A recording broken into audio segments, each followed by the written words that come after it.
Sayuri was a high school dropout who moved to Tokyo performing on the streets, only to eventually make it as a top-tier anime singer known for her powerful, emotional singing. This may look like an inspirational tale on the outside, and it is, but unlike other artists' success stories, this story is not a happy one. It begins as Sayuri was born in Fukuoka, southern Japan. Amongst this bright city with bright people, Sayuri had always felt out of place. She was someone who could very easily talk others up with a smile and make acquaintances, but not a single one she could earnestly call a friend. There was no inherent reason that she stated, so we may never know why, or perhaps even she didn't know why, but there was always this sort of alienation she felt. Sayuri called this specific feeling suffocation, a theme that would come to be very prevalent in her future works. This feeling would only get worse over time, and although never officially diagnosed, seemed to hint at depression, as she could never feel happy. To quote Sayuri, "Everyone around me looked like they were having so much fun. I felt like I was just kind of floating there. And this was no one's fault but mine. I was the reason. I was the problem." The more she thought like that, the more she isolated herself, and eventually, even as just a kid, Sayuri would become a hikikomori, a phenomenon describing extreme social withdrawal where the victim shuts themselves in their house for extended periods of time. Trying to find a place that she belonged, Sayuri looked into music. She was inspired by the idol band group Super 8 and bought a guitar at 12 years old. Eventually, she got really good and began composing and writing her own songs at just 14. For the first time in her life, Sayuri had found something she could invest her entire soul in, get lost in. The suffocation feeling never went away, but this allowed Sayuri to pour these intense feelings into her music, something that would eventually become what makes her music powerful, iconic.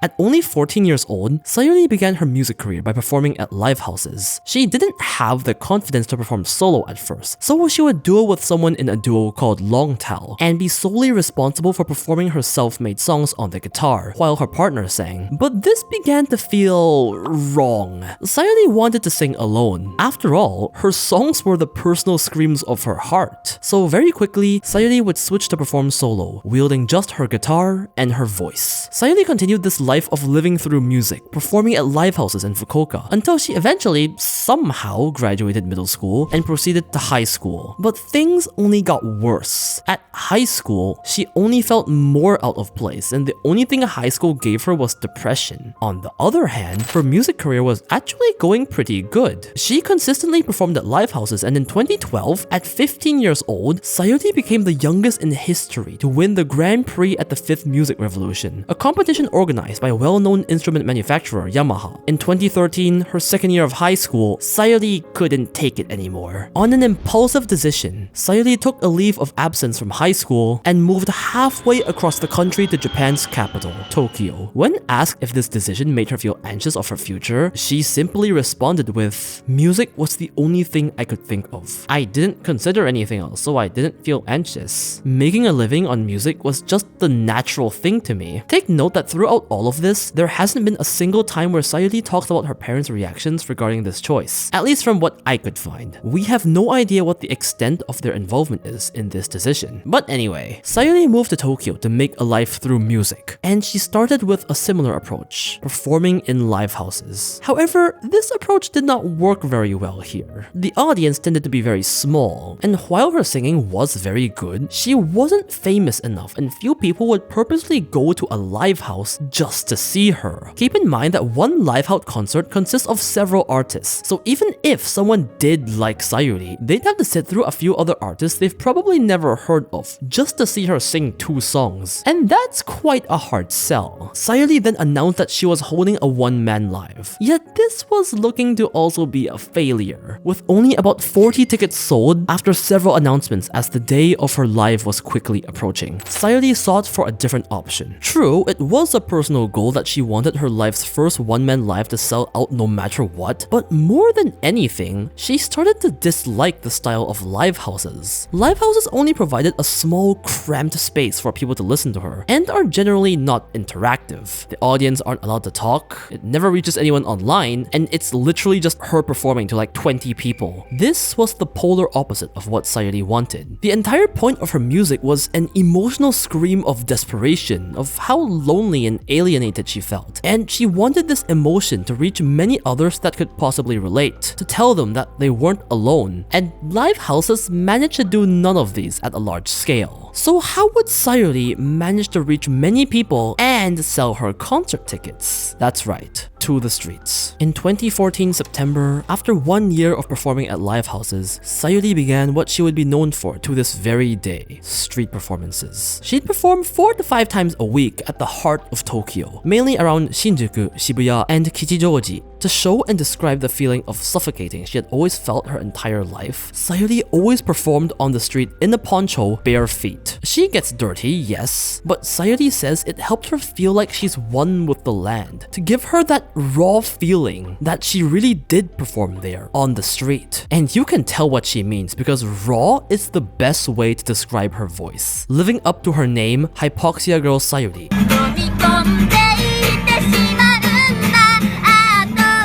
This was the feeling she had felt her entire life, put up on full display. Street performances became everything Sayuri lived for. It's not like she blew up immediately, but every person that purposely stopped to listen to her gave her such a sense of meaning. And with such a consistent schedule and frequency, Sayuri singing on these streets would become a norm, and she slowly built a small but steady fan base for herself. People passing by these areas daily would be like, "Oh, Sayuri's singing again, let's go watch," as if a normal occurrence on a normal day.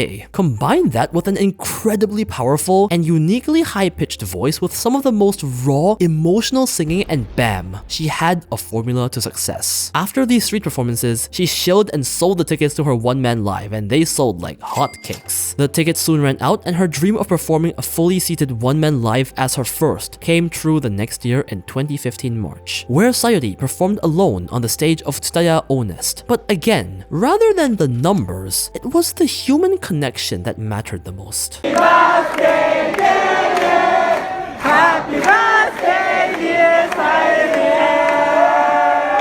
A very distinct story Sayuri once told that changed her entire perspective of doing street lives was the time she met a homeless person. The homeless man was simply listening to her sing, and after the street live, came up to talk to her. The man liked her singing so much that he wanted to attend her concert, and so Sayuri told him the date, gave him a map, and pointed him towards the venue. However, this was a homeless man. He didn't have a phone or a watch and couldn't tell the time. Hence, on the day of the live, the man sincerely arrived several hours before the starting time, even getting himself flagged as suspicious by the staff. But in the end, he managed to watch the whole thing from the front row. It was seeing this specific man while on stage that made Sayuri realize her songs were really reaching different people facing different personal problems of their own, and that was the very essence of what a street live meant to her. I truly believe that these acts of kindness and deep feelings are the reason Sayuri had become so successful and is able to sing the way she does. It's pure emotion, the beauty of the human soul. Following the success of her first one-man live, Sayuri would come to make wave after wave in the Japanese music industry. In 2015, the same year as the concert, she would finally make her major debut as a full-blown artist with the iconic Mikazuki,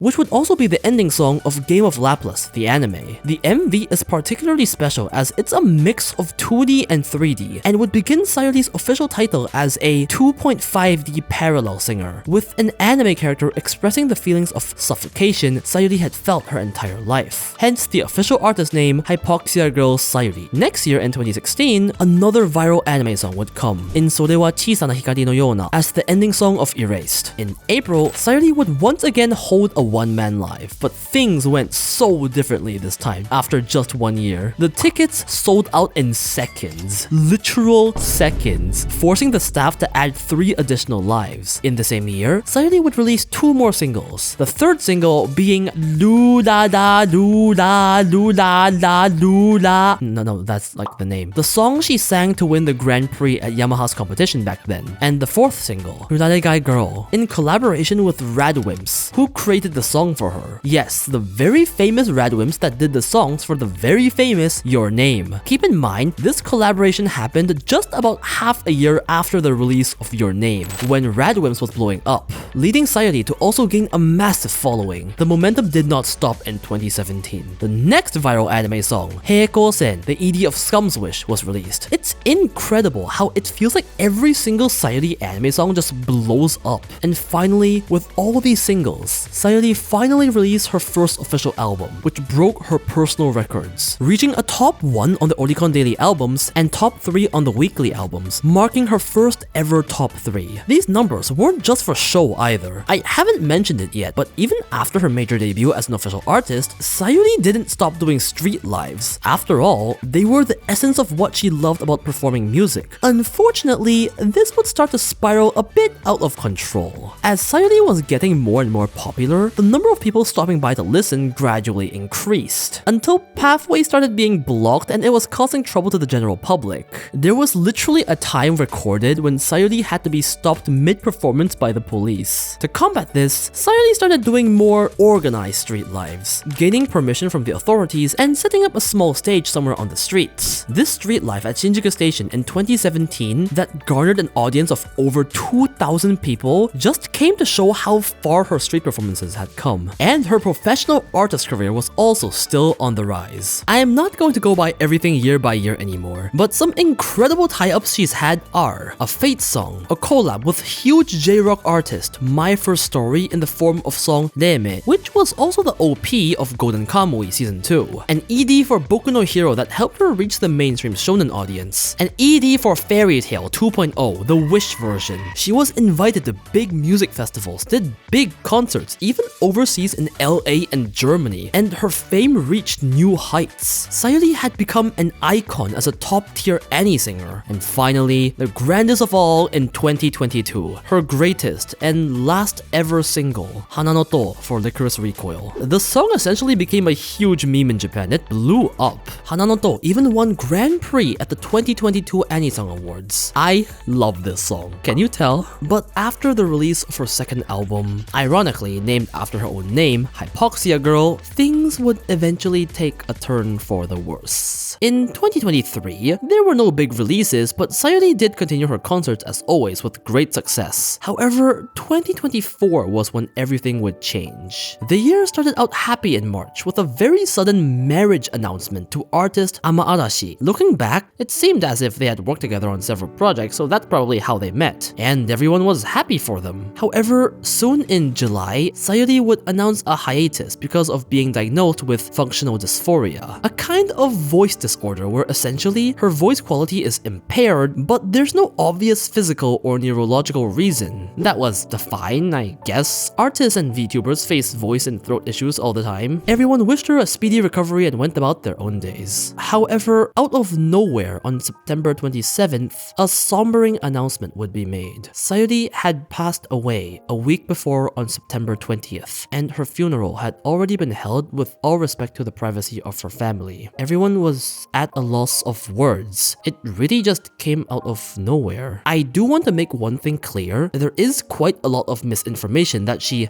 died of functional dysphoria, which is not true. Functional dysphoria is only a condition that affects your throat muscles. It doesn't kill people. Amaarashi, Sayuri's husband, mentioned that Sayuri had been battling a chronic illness for quite a while now, so what likely happened was that she passed away due to this chronic illness, and the functional dysphoria was some side effect. However, what this illness is and what she exactly died of was never officially announced, and we will probably never know. But one thing is for sure, Sayuri loved music to the very end. Her very last post online was a post during her hiatus, stating how frustrated she was that she couldn't sing properly. And this was when she was presumably fighting a chronic illness. From the beginning to the very end, music really was Sayuri's entire life. Everyone was devastated. The fans, myself included of course, but I can't imagine what her husband must have felt, must be still feeling right now. In the message she posted shortly after the announcement, it reads, "As she battled a chronic illness, she was passionate about music until the very end. And if I may say something a little out of character, I was incredibly happy to be your husband. Even though you proposed to me so suddenly and just a year later, I found myself as the chief mourner. Only Sayuri and I could have lived such a life. Thank you for choosing me and believing in me. I will always be by your side. I love you. Fans then realized that the song he created about 3 weeks prior to the announcement, Fleeting Girl, was actually about Sayuri. I genuinely cannot imagine what this man had to go through. My deepest condolences to him. Sayuri was an incredible artist who built everything up from zero with her sheer love for music. She once, a long time ago, mentioned always feeling isolated and never able to fully love herself. Years after the statement, she grew to a level that would be unbelievable to the her in 2015 and reach many fans across the world. I myself have fantastic memories of dragging 3 of my friends to a live house concert of hers and chilling her music to them. I even remember at that live, someone happened to accidentally fall over and Sayuri immediately stopped the live mid-singing to check if the person was alright. I remember thinking, she really is kind, she really does care about her fans. With the new upcoming Lycoris Recoil shorts, I just wanted to make this video as a tribute to her for singing the iconic ending song of the series. Rest in peace, Sayuri. We will never forget you.